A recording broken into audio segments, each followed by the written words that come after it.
and welcome to the Real Stuff podcast. It's a beautiful Friday morning in St. Mary, Jamaica. Beautiful Friday morning. And thank you all for coming.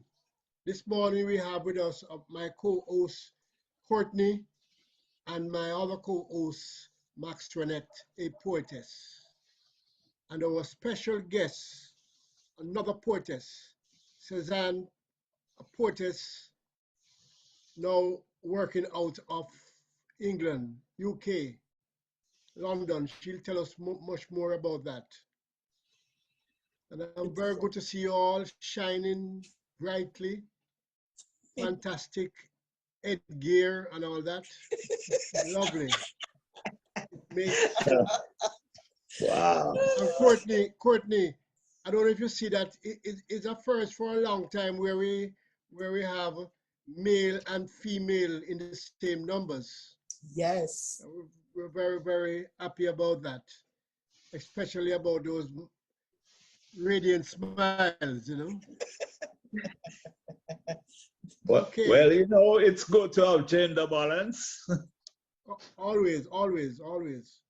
Well, I must We're say. gonna ask Max to start it off, please. Oh, thank you, thank you, thank you. Again, Grand Rising, everyone. It's a beautiful, shiny day here in Kissimmee, Florida. Nice and hot. Weather's nice. Everybody's looking good. I love it. I love the vibes. It's beautiful, beautiful. So I'm going to start today with this wonderful, wonderful poetess, a fellow poetess, Cezanne. She's no stranger to us. Well, not to me anyway. I'm going to briefly read some of your bio so that everyone can, you know, who doesn't know about you can be familiar. Cezanne Poetess is a UK-based visual and spoken word artist, author, and storyteller of Jamaican parentage. She creates books, art, and poetry from 5D, fifth dimension. Her best creations are her three sons, aged 30, 27, and 18. Oh, wow, we have kings in the house. Nice. Oh, yes. I love it. Cezanne intuitively healed herself from seasonal affective disorder, a form of depression caused by natural sunlight. Lack of natural sunlight. Say that again, darling. Sorry, the lack of natural sunlight. Oh, for the lack of. Thank you for the correction. Yes. And we're going to get more into that. Using color therapy in her paintings, 8 of them illustrate her novel, Journey of a Sister. She recently published a free ebook sharing her journey plant medicines called PiMP, Plant Medicine Pusher. Visit CezannePoetess.uk and you can read up on Cezanne, okay? Even more, we have a lot more to go. So welcome, Cezanne, to the Real Stuff podcast. Thank you so much, Max Toinette and the Real Podcast crew. Thank you so much for having me on your show today. Oh, Happy you're to very be here. welcome. It is You're a welcome. pleasure. It's a pleasure. Don't mind me. You will see me with my cup drinking. I have to have my hot tea and lemon, so don't mind me. I'm a little scratchy today. Oh, wow. Cezanne, where do we begin, my dear? Where do we begin? First of all, we want to talk about, I want to get in more about the seasonal affective disorder. And the reason why I want to just touch on that briefly is because mental issues really, mental illness is really a major issue that we do not address enough. We should be talking about this every day, because if the head ain't right, the rest of the body it's not going to be right. So, you know, the fact that you are discussing, you had seasonal affective disorder, a lot of people don't know that during the seasons, it affects how we act, how we feel, how we are. Lack of sun can cause a lot of issues. People in Finland, I was there briefly, and they were very sick due to the lack of sun.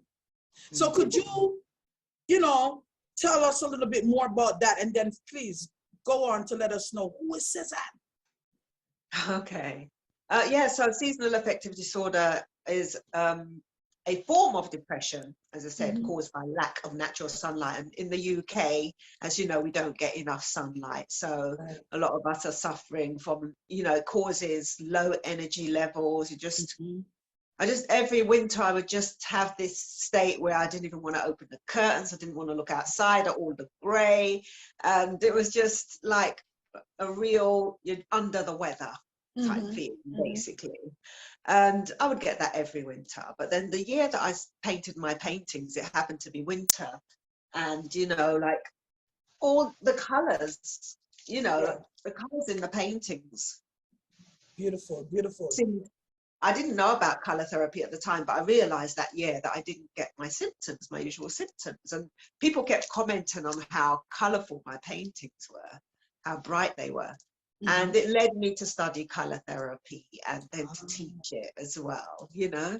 So each of the colours affects parts of your mind, you know. Right. So they say that the red colour is, I don't know if you know anything about your chakras, the energy centers in your body. Yes, your chakra. Yes. Yeah. So different colors stimulate different chakras in the body. Like, for instance, red is for the root chakra, the green is for the heart chakra, the yellow is the solar plexus. In fact, that represents the solar plexus. Yes, ma'am. And the blue, you know, represents the throat chakra. And they all, like, blue is a very calming color. So dependent, you know, like people paint their bathroom blue because you can go in there and relax. You want to relax, correct. You know, so I studied colour therapy as a result of doing these paintings, which intuitively, you know, choosing the colours intuitively and healing myself intuitively. So then when I came to writing the book, I was led to include the paintings in the book. So the idea is that while you're reading the book, you're healing yourself in healing. Yes. You know? Yeah, you're healing. It makes yourself sense. It makes perfect sense. Perfect sense. We forget that as children, you know, you buy the little mobile with the colors and you have it to stimulate the brain. So why would that not work? Yeah, that's very, wow, beautiful. And I must say, it's the colors. I'm a very colorful person, so immediately the colors just, and we don't realize it. Yes. Yeah, even if I walk down the street in colorful clothes, and people are like, oh, you know, it makes you feel happy. Yes, you know, it does. You're affecting other people just by wearing colorful clothes. You know, so that is part of my branding. Yeah. And again, you did that by tapping. You said intuitively, you know, you tapped into whatever you were going through at that time, and that's how you chose. Beautiful. Yeah. Beautiful. I mean, we need to do more. We all need to do more of that. Tap into our inner self, because that's where the healing begins. That's wonderful. That's right. And at the time I was doing my paintings, this was between 2009 and 2010. So for a whole year, I was just learning how to meditate and really learning to go within and finding a whole new world within. And that's where these paintings are just like physical representations of what I was like going through at the time. Learning. Oh, wow. Oh, that's beautiful. Is that a shell in the background I'm seeing? Yeah. There's a little light reflecting. Oh, that's awesome. Oh, I see it beautiful. Oh, wow. I love it. I love it. Basically, the nautilus shell represents your levels of consciousness, because the animal in the shell, as it grows, it gets bigger and bigger, and it creates a new chamber, so it can never go back because it won't fit. It has to keep creating, keep going. Yes, and getting bigger and bigger, and that represents the expansion of our consciousness. That's right. Yeah. That's right. Oh, that's beautiful. I love it. Oh my. And these pictures are in. Okay, which book did you say derived from this? In my novel, Journey of a Sister, well, the first edition was titled Single, Spiritual and Sexual, and you can see my painting of butterfly on the front. So that represents transformation, the butterfly. And the theme of the book is transformation. Right, right. Oh, wow. So, because I was, go ahead. No, you was going to say something. Yeah, because I was reading that, Courtney, you could jump in, you know, don't let me hog. I tend to be very selfish. Yeah, well, the conversation is very interesting. But Excuse there's me. one thing that I like. I see you use a lot of symbolisms in your Yeah. writings and, you know, and your poetry and all of that. And my paintings, yes. Yeah, and your paintings, yeah. Because it's all intuitive. I feel like I'm tapping into my ancestral knowledge. Like now I do believe, not believe, I know that we have access to ancient knowledge through our DNA. Correct. Same way how we carry, you can carry genetic, you know, it comes through your genetics. Because I was wondering, how am I channeling from ancient Kemet? You know, when I was writing my novel, 46,000 words was channeled, which basically means I wasn't even thinking about what I was writing. It was just coming through me. Sometimes I would just wake up in the middle of the night and write and forget what I'd written in the morning, you know? Right. Yeah. So I now know that. And I was writing a lot of real ancient wisdom from Kemet. And I was thinking, how am I channeling from Kemet? So even like intuitively healing myself with color therapy, that's something that our ancestors used to do, you know? Right. So we can tap into the knowledge that's in our bloodline. That's right. That's right. Yeah. Oh, wow. You have to come back, Cezanne. This is not going to be enough time. I'm telling you that now. There's so much, the journey that you went through writing your books. I think it's the journey of a sister. You went through something because you revised it. From what I was reading, you had it already, and then you went back again and must have said, wait a minute, I have to tell us a little bit about what happened here. I'll tell you a little bit about the book journey. So the first edition, as I said, Single, Spiritual and Sexual, was published in 2012. And then in 2014, I visited my motherland for the first time, Ghana. And I was there for 5 months. Wow. And it had such an impact on me that when I returned, I revised the book, added 2 new chapters, inspired by my stay in Ghana, and then I retitled it Journey of the Sister. Oh, look at that. Oh, wow. Yeah. I love the cover. The title and the cover alone. Wow. I do all the cover designs myself. Of course. I didn't doubt it for a minute. It speaks of you. I feel your vibe. I love it. Oh, wow. Now, the cover is splendid. Cover is splendid. Sorry? The cover is splendid. The cover is very nice. Thank you. So the 3rd edition is coming out, and I've gone back to this black butterfly because it symbolizes transformation, as I said. Yes. And it's about transformation of the mind. So the 3rd edition is available in ebook, and it can be downloaded free. I've just put it so people can read it free on my website, CezannePoetess.uk/ebooks. So I want as many people as possible to read it because I want people to get the ancestral messages in these books.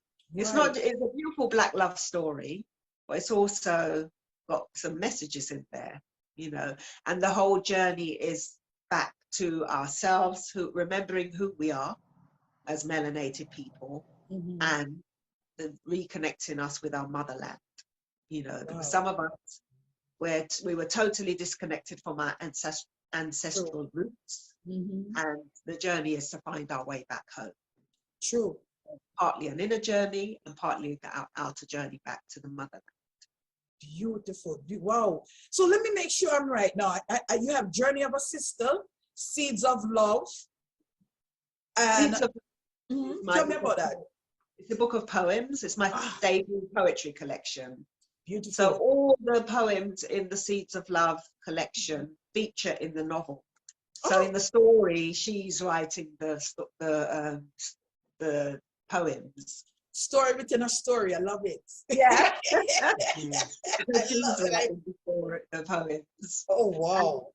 I revised it for the 3rd time simply because in 2019, I turned it into a film script. And during the process of turning it into a film script, I wrote some new scenes. Some things that would work in a book wouldn't necessarily work in a film.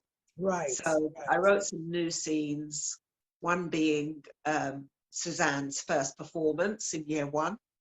Okay. And you can go and listen to it on journeyofassister.com. But so once I revised it as a film script, I then revised the book one last time to match the film script. So the new paperback will be out this year at some point.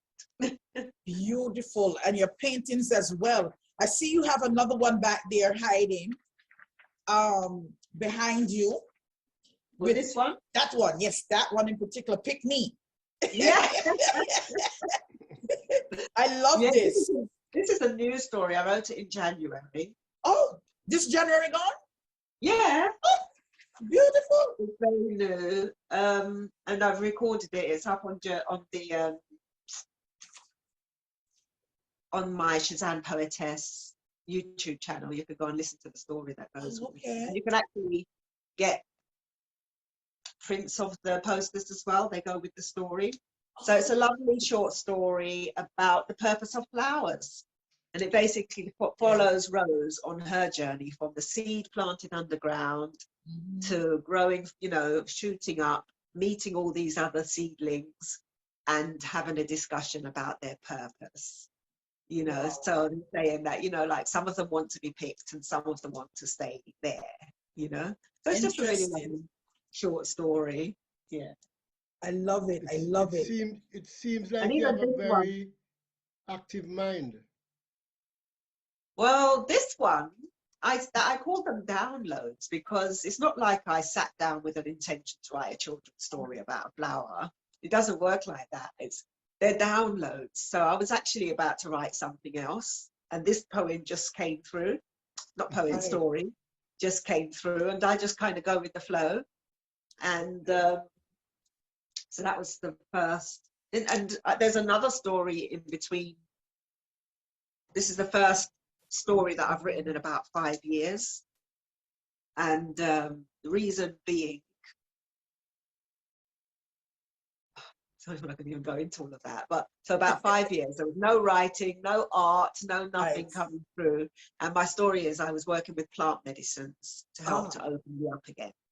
Okay. And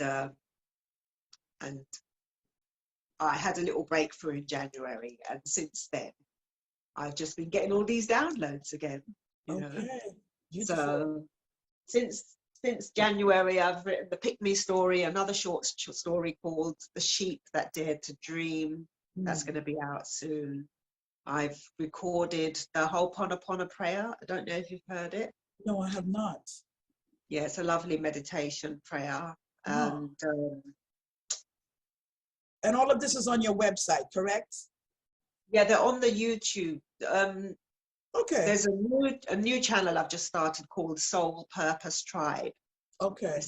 It's on YouTube, and that is a new thing that I'm starting to encourage people to come together and do group meditations and to discover and fulfill your soul purpose. Beautiful. Basically, that's what I've done, and that's what I'm doing. And so many people go through life and they don't know their purpose, they don't discover their purpose, they're just going from day to day. Yeah. So true. So Cezanne, let me ask you, I have a topic I want to discuss with you further, and with Black women and mental health. But before we get into it, knowing that it is Poetry Friday, it would be a great injustice if I don't have you recite some poetry for us. So do you have any poetry there for me? Okay, I'm trying to think which one would be most appropriate for today. Okay, so this is a short poem. Yeah, this is a short poem, and it's called Dedicated Writer. I love it already. And it usually requires audience participation, so feel free to join in. I like it. I am a dedicated writer. A dedicated writer puts their writing first. When the inspiration's flowing, they flow along with it. They yield to the spirit and write. Even when it's inconvenient, they stop what they're doing to Right. Right. Right. They could be walking down the street when the bolt of inspiration strikes like lightning. And they know they have to reach for their paper and pen. And Right. Right. Right. Yes. they could be shopping, cooking, cleaning, washing the dishes, showering, sleeping. But when it happens, no matter what they're doing, they know they have to stop to Right. Right. write. That's right. A dedicated writer writes and writes and writes and writes and writes and writes and writes. Right. Right. That's true. That's the short version. I Yeah. love it. I love it. I love it. So I knew I was gonna love it because as a writer, we have I can tell you personally, I have writing tools all over the house, from the bedroom to the bathroom, the kitchen, because you never know when you have to write. That little bolt of, Love it. yeah, inspiration. I love it. I love it. I love it. Wow. All right. I'm gonna have you do another one, but I want to ask you something regarding because I noticed you, and I want to commend you, because a lot of people do not share the fact that they're suffered, going through, dealing with any form of mental illness. There's such a stigma and a stereotype. And you came out and you said, yeah, I was going through what I was going through at that time, and this is how it affected me, and this is what I did to counteract that. And that right there is one of the biggest problems I think Black women have. We don't want to face and admit that we're going through something. So could you parlay on that? It's time to break the whole stigma around mental health, especially where Black women are concerned, because me personally, it wasn't just the seasonal affective disorder that I suffered from. I was suffering a lot of psychic attacks on my mind. Mm-hmm. That's why I didn't paint for 5 years, actually. It was partly due to an attack. Anyway, it leads us back to the plantations. You know, I don't know if any of you have read the Willie Lynch letter, where Yes, I basically have. Yes. says that the Black woman is the core of the community, Mm-hmm. and the Black woman is the core of the family, and the family is the core of the community. So if they can break down the psyche of the Black woman, they can Yes. break down the whole community. Now, this is still happening today. Mm-hmm. They're just doing it in a more covert way. Oh yeah, new and improved. Yeah. Yeah. Yeah. And so I talk about covert government operations, which I have experienced, which sent me into a mental institution 3 years ago. Right. You know, and I've tried to explain to people it was a psychic attack. I would never try to kill myself, because that was the thing for me to kill myself, you know, and I almost. Correct. Mm-hmm.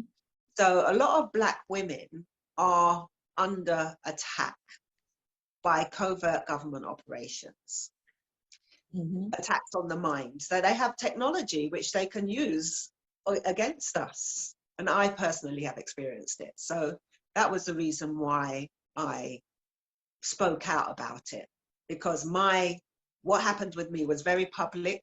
I ended up in a psychiatric ward and I almost died.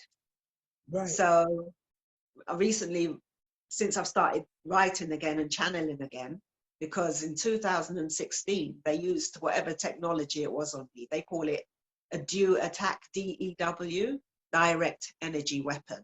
So you can be walking down the street and they can point some technology at you. And that's what happened to me. I was zapped, as I call it. And so for 5 years, it was like they destroyed my pineal gland. I couldn't see into the 5D anymore. And so because I don't create, I go into a higher state of consciousness and I create from there. So because I was no longer able to do that, I didn't write or paint for 5 years. Right. But what has saved me is plant medicines, you know, and they have banned, like, even cannabis or marijuana. That was the main one that I was using to get me back into the fight, you know. So I now understand why these plant medicines have been banned and made illegal, because they are fast track to repairing our DNA, because the trauma that our ancestors suffered on the plantations has been being passed down genetically from one generation to the next. Right. Right. And the plant medicines are a fast track to repairing that damage. I would like to say, you know, I commend you again. I know a lot of people are going, huh? Did she just say that? I Yes. know. Yes. The whole reason why I started as well is due to mental illness. My family suffered with it on both sides. My mother was a paranoid schizophrenic. Wow. So she heard voices. She saw a lot of things that was going on that you and I could not see. Yeah, but that does And not make her. she was a very well-educated woman. Yeah. Yeah. She had degrees upon degrees. She was working on her doctorates. Very educated woman, a teacher, you know, everything you could imagine, an activist. But again, you get to a point where you have to know how to do what you're doing. Because we're living in a world that may not be too receptive to what it is that we're doing the way we want to do it. So as a creative, we have to find other ways to fulfill our purpose, more than just one way. So I love the way you went about in your poetry, in your theatrics, in your pictures. Beautiful, beautiful. People don't want to talk about it. Do you know that more than 90% of the population has suffered or is suffering from a mental illness? People need to research this. This is not poo-poo stuff. This is real serious business. And I say that all of us really have some form of mental illness because we're in an environment that is not conducive Correct. to our mental, emotional, spiritual well-being. Yeah. So we are all suffering some form of mental illness. Definitely, definitely, definitely. And more so, I think, as Black people or any race actually that's being oppressed, suppressed, however you want to put it, it's going to have an effect on you. As Black women, I know, being a mother, I had to raise my children and I was stressed the heck out. I lost it a few times and there was no one there that I could go to because they didn't want to hear that. Yeah. It wasn't, you were on your own. You have to figure this. I have to, you know, stress about, okay, I have to raise my son, that he has to be careful because he's Black and they can kill him and he's young. You know, these are things that if you think about it, it's stressful. And it's just that we're conditioned to doing it. So we've become used to the madness. You know, it's really serious. You're right. When you attack the Black woman, you attack everything. It will fall. Because if the Black woman is angry enough, she will have nothing to do with her Black kings. And she's still suffering trauma. She's carrying a lot of trauma from her ancestors in her DNA. Oh, yeah. And that's why my work is specifically with the women, because that has to be broken so it's not passed down to any future generations. True. Yeah. The minute we walk in the room, we have to have this, okay, you have to have this armor, and I don't care where it is. As a Black woman, there is an expectancy on you. Yeah. Whether it's negative or positive, but there is one. They expect you to act a certain way, be a certain way, this, that. And, you know, we have been pulled and dragged down. We've even sabotaged our own selves due to the pressure. We've lost it. Because it's due to subconscious programming. Oh, yeah. See, part of my work was understanding that you are programmed from between the age of 0 to 7. It's known as the imprint period. Correct. And anything you take in during that time goes into your subconscious and becomes your subconscious programming. And so you're running on that program for the rest of your life. Your brain is like a computer. Yes. And unless you change that programming, but a lot of us don't even know what the programming was that we've had. Exactly. You know? And so it's a lot of deep inner work that has to be done to get to the root cause of why you behave the way you do today. But it can always be traced back to your childhood. Oh, definitely. Definitely. So the Black woman especially, she has been programmed to self-sabotage. The whole Black community has been programmed to self-sabotage, you know? And we just look at the effect. We don't look at the cause. We say, oh, no, we can't trust each other, you know, this and that and whatever. But we have to look at the root cause of the issue. And sometimes, like with working with the plant medicines, they uncovered things that I didn't even know was in my subconscious. So a lot of it is so deeply buried, and then it'll come up and for healing, but you think, oh, I didn't even know that was there, you know? So I just feel that it's time for, I mean, when I wrote my book, I didn't know anything about plant medicines. I was quite happy tapping into my you know, my spirituality without, I didn't need anything. It was only after that attack that shut down my third eye, that I had to look for an alternative. And so now I wrote a book just recently, last week came out, about being a plant medicine pusher, which they gave me that title actually.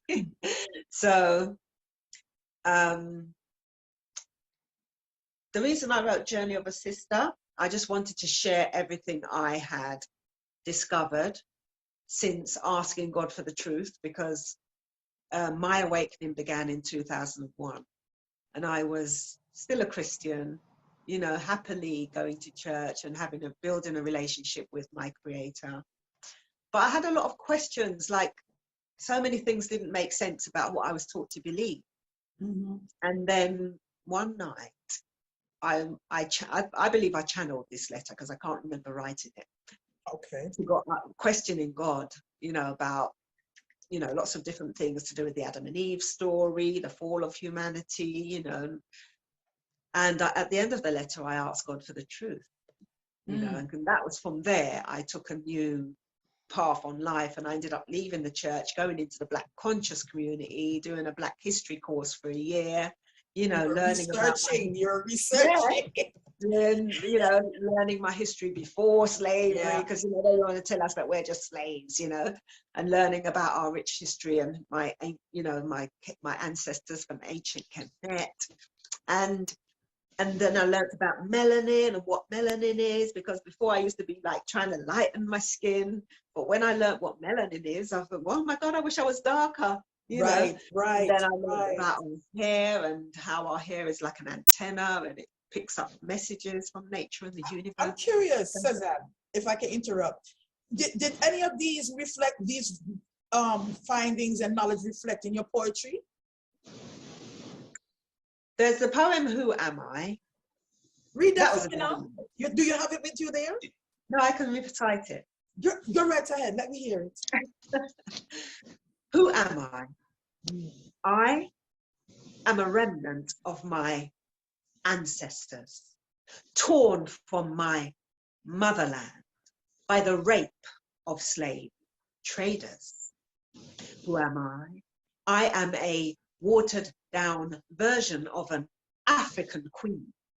My blood is diluted, so mixed that it's now in between.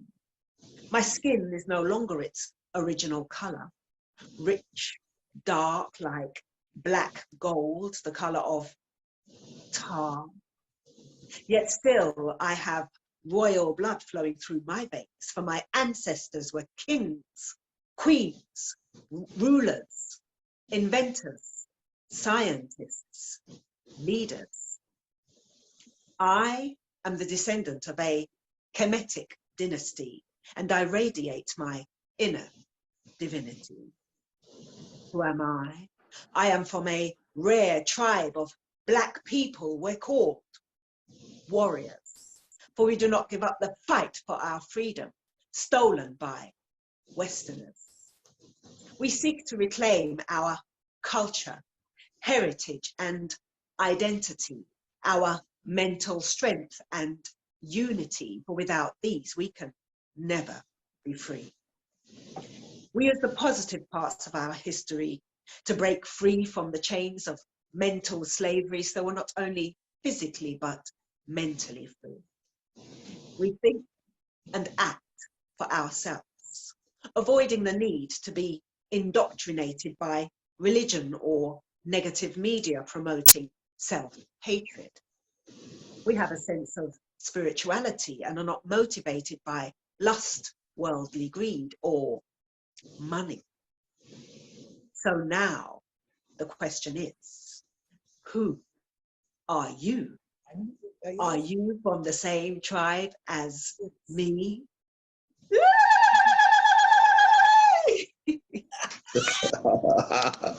Oh, that is I a love it. I bombshell. love it. I love it. Wow. I love it.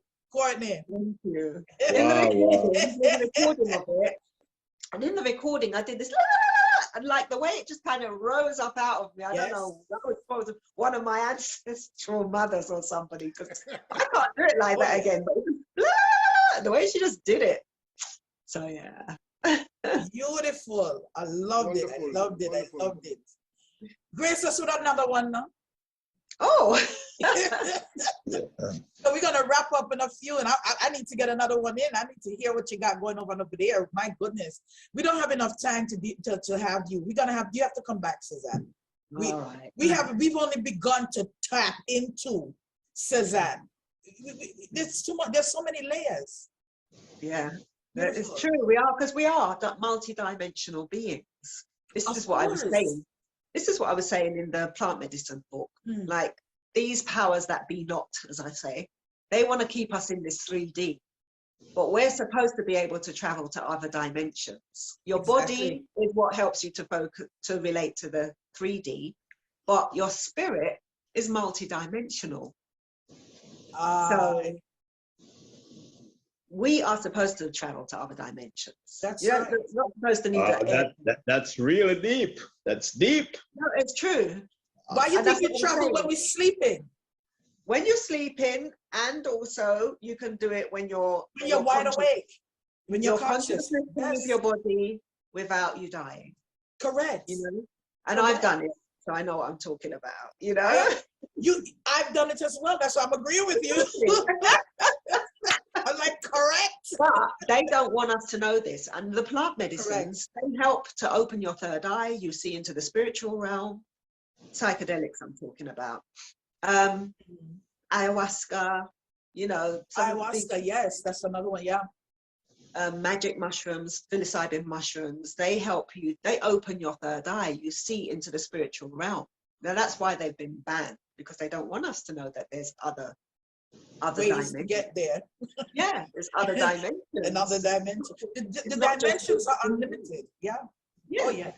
Just like knowledge. That's why knowledge is infinite. There's no cap. You know. Exactly. It's Yeah. beautiful. We haven't even touched the surface. There's This a is just lot. what we know. Amazing, beautiful. I love it. I love it. Yeah. Love it. Flavors. I'm going to get back to you in just a minute. Cezanne, can you grace us with another poem? Okay, I wanted to go and get the painting of my inner child. I left her next door because You can do that.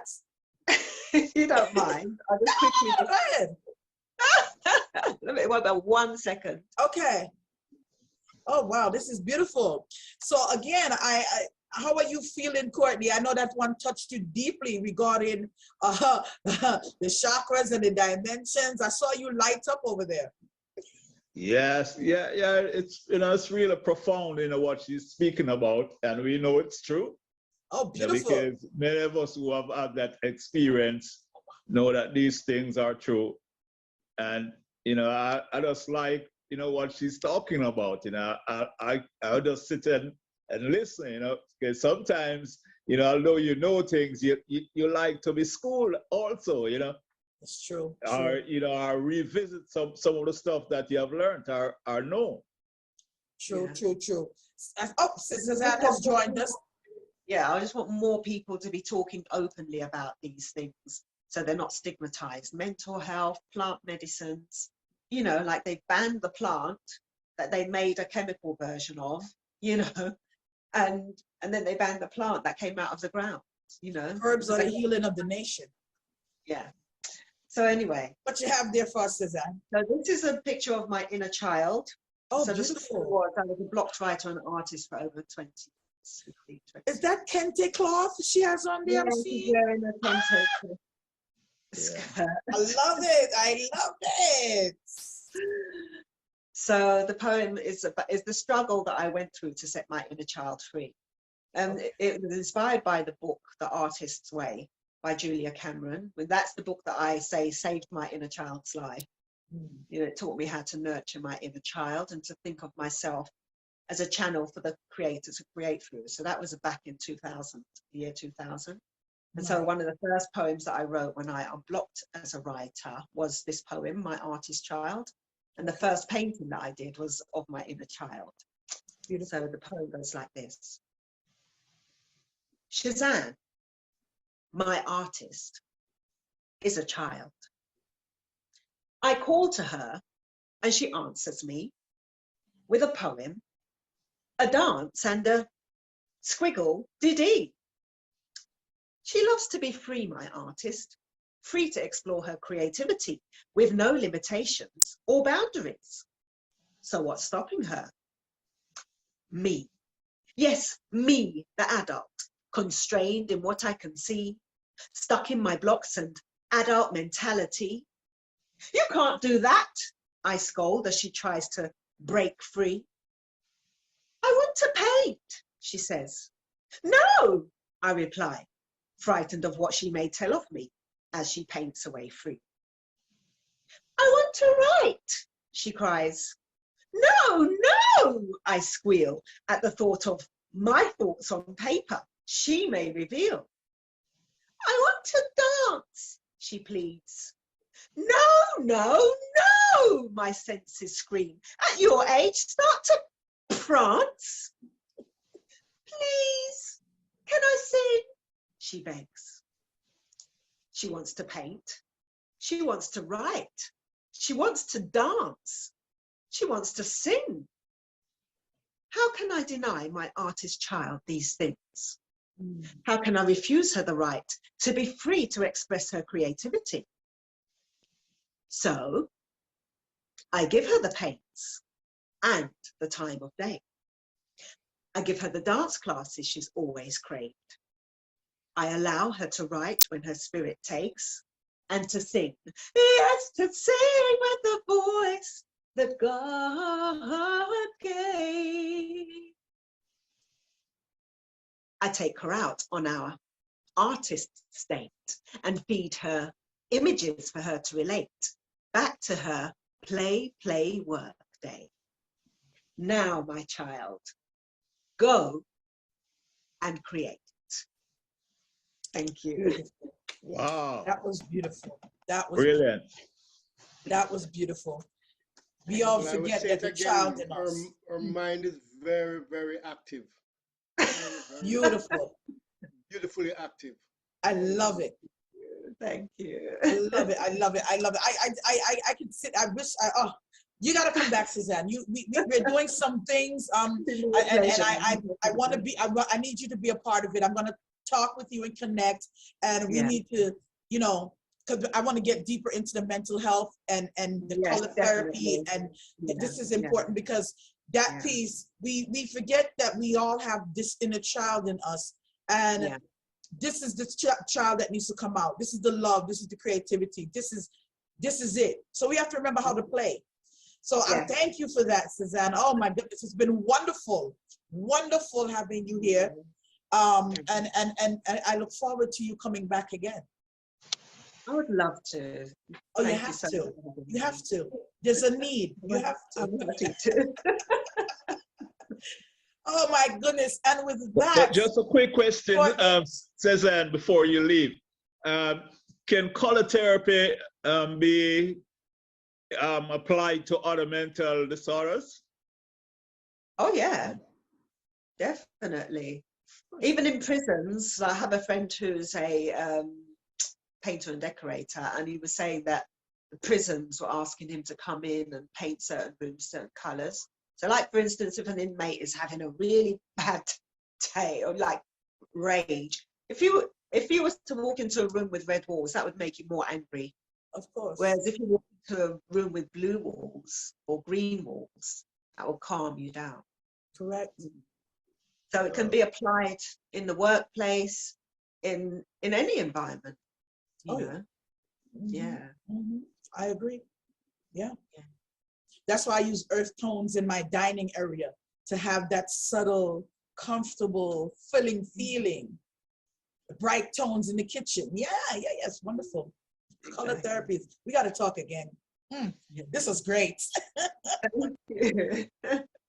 Oh my goodness, Flavors there. Yes. I think we're about to wrap up here. Yeah, we need to go now, yes. Thank you very much again, Cezanne. Thank you so much for having me, and I look forward to joining you again. Have a Oh, yes, blessed one. definitely. In fact, I've just come up with something in my mind that we'll speak of later. Beautiful. Are you talking to me? You want to sum it up for us, Courtney? Oh, I'll just pass on that to Max because, since Max been just doing all of that, let Max do that.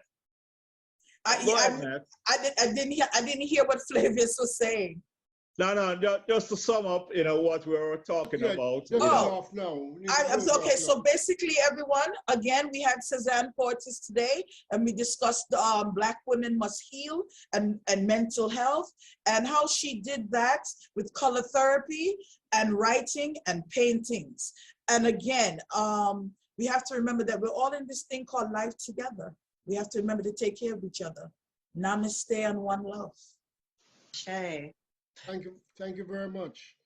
Thank you, Suzanne. Say that if they go to journeyofassister.com, they can download year 1 of Journey of a Sister free. Beautiful. Okay, wonderful. Yes, I will just ask Queen Labafu to take us out, along with Tafina. Thank you very much. You lead us to Fula. You belong far away away. Ajugwala lebobu seru. Lida mua, lida sungfula. Lida mua, lida sungfula. Well, unfortunately, this is it. Till next time. Bless.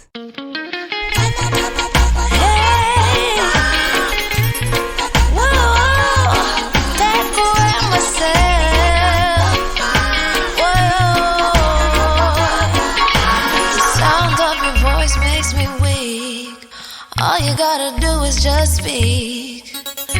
One word is enough, and I'm no longer so rough. I forget what I was trying to say.